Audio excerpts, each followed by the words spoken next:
أما بعد فأعوذ بالله من الشيطان الرجيم بسم الله الرحمن الرحيم لقد من الله على المؤمنين إذ بعث فيهم رسولا وقال النبي صلى الله عليه وسلم فضلت على الأنبياء بست أو كما قال صلی اللہ علیہ وسلم۔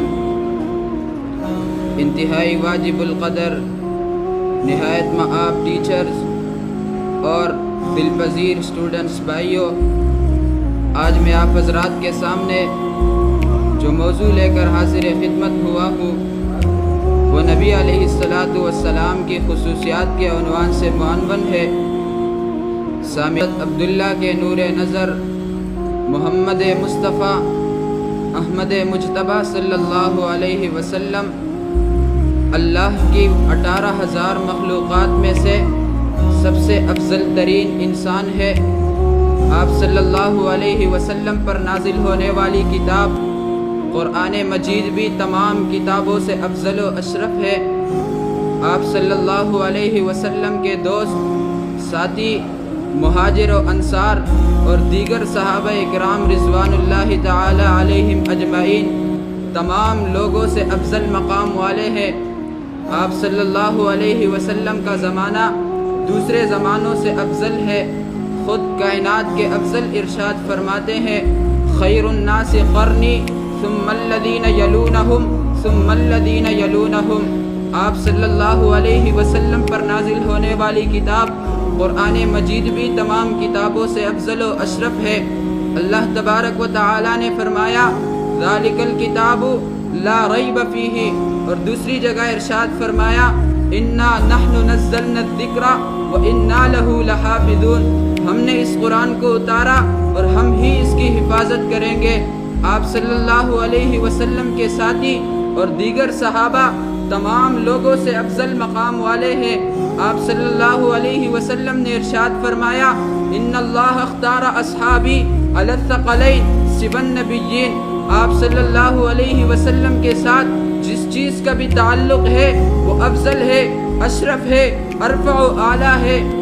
یہ مت سمجھنا کہ ان کی فضیلت، ان کی شرافت، ان کی عظمت اپنی ذات کے اعتبار سے ہے۔ نہیں میرے دوستو، جس چیز کو بھی فضیلت ملی ہے آپ صلی اللہ علیہ وسلم کے ساتھ نسبت کی وجہ سے، تعلق کی وجہ سے۔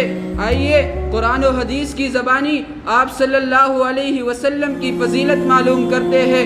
آپ صلی اللہ علیہ وسلم نے ارشاد فرمایا فضلت علی الانبیاء بست، تمام انبیاء اکرام علیہم السلام پر 6 چیزوں میں مجھے فضیلت دی گئی۔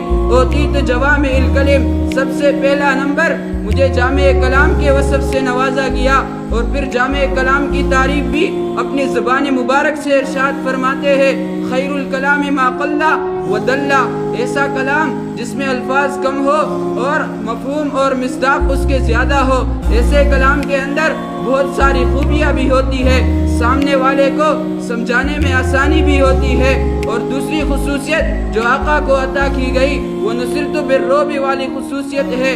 رعب اور دبدبہ آقا کو عطا کیا گیا۔ ایک موقع پر ایک غزوے سے آپ صلی اللہ علیہ وسلم صحابہ اکرام سے جدا ہوئے، درخت کے نیچے آ گئے اور قمیص اتار کر درخت سے لٹکائی۔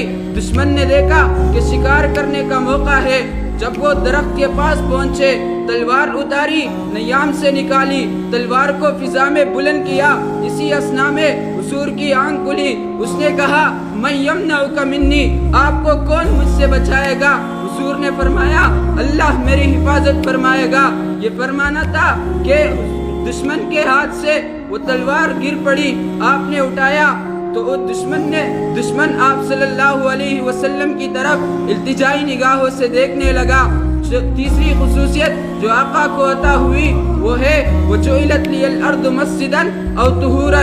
آپ صلی اللہ علیہ وسلم پر لازم تھا کہ عبادت صرف مساجد میں کریں گے، مساجد کے علاوہ اگر نماز پڑھی تو قبول نہیں ہوگی۔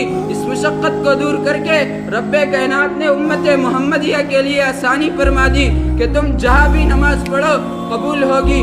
آپ نے فرمایا اللہ نے میرے لیے اس زمین کو